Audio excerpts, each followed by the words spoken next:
Michael Woodhouse. Mr Speaker, I want to begin by wishing my daughter Isabel a happy 10th birthday. And also for congratulating the All Whites. I don't think that's been mentioned in the House today, but congratulations to the All Whites for the magnificent result in Rustenburg early this morning. Like a huge number of New Zealanders, I watched the game with a sense of pride at their gutsy performance, and late in the game at 1-0 down was thinking, well, it was a pretty good effort against one of the comparative giants of world football, and was dancing around the room like probably half of New Zealand in bars and lounges all around the country when that young Winston Reid hit the equaliser. So well done to the All Blacks, and good luck for their future pool games. Now there's an idea. Maybe a gong's in the offering. Got to lift the trophy and that would definitely come. But I think the All Whites' performance is something of a metaphor for my government's aspirations for this country. Here's a team, here's a sport that's not flush with resources or talent compared with the sometimes massive wealth that some of the other countries they're playing against have. Consider the Italian team's combined salaries probably matches the gross national product of a small Pacific nation. But are they envious? Do they accept defeat before they even go out on the field? They're not, and they don't. No. They don't even consider that they're punching above their weight. They firmly believe that they've earned their right to be on that stage, and good on them. They're an inspiration to us all. That's right.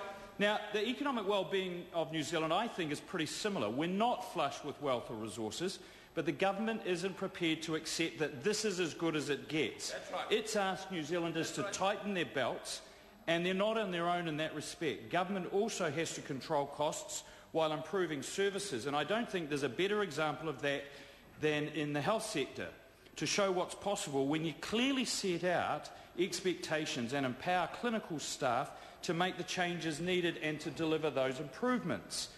And the results have been amazing. 12,000 more elective surgeries, shorter waits in emergency departments, faster access to cancer services.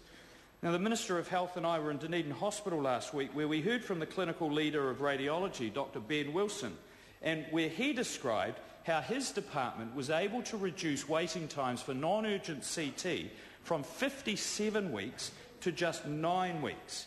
No huge investment in resources, no great wailing and gnashing of teeth, just a careful look at the process and how productivity could be improved, and one that involved the staff that was involved in the process. Now, we were in Dunedin Hospital so that the Minister could give neonatologists, paediatricians, nurses and mental health staff the news that they've waited years and years to get. And that is that this government understood the need to upgrade and expand the neonatal intensive care unit and upgrade the children's ward and the inpatient mental health ward. And I've been working hard on that issue on behalf of the people of Otago since coming into Parliament. And it was out of personal experience of having my daughter in the NICU for a few days after she was born. Thankfully, she's well now and thriving. But those few days there did give me an insight into the fantastic work that those staff do and the incredibly cramped and difficult conditions they've had to put up with. And the need was identified a long, long time ago. I had surgery as a child and stayed in the ward that's now the acute psych ward, and that was over 30 years ago. Not a single thing has been done, it appears, to that building in all that time.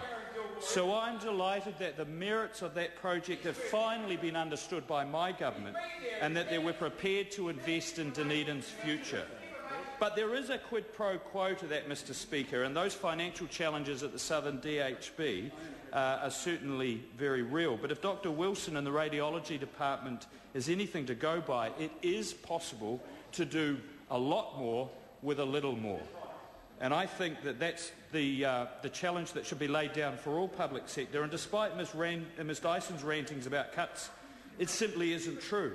Vote health has gone up in a recession, and New Zealand's total government spending has gone up, which is in marked contrast to that which is happening in the public sector around the world. Ireland, 15% pay cuts. Spain, a 5% pay cut. Billions needed to be cut from the NHS budget. And I can't say it any better than that great doyen of democracy, Margaret Thatcher, when she said, and I quote, "The trouble with socialism is that sooner or later you run out of other people's money." Frankly, Mr Speaker, I can't say it any better than that. Chris Hipkins. Mr Speaker, you know that the National Party's in trouble.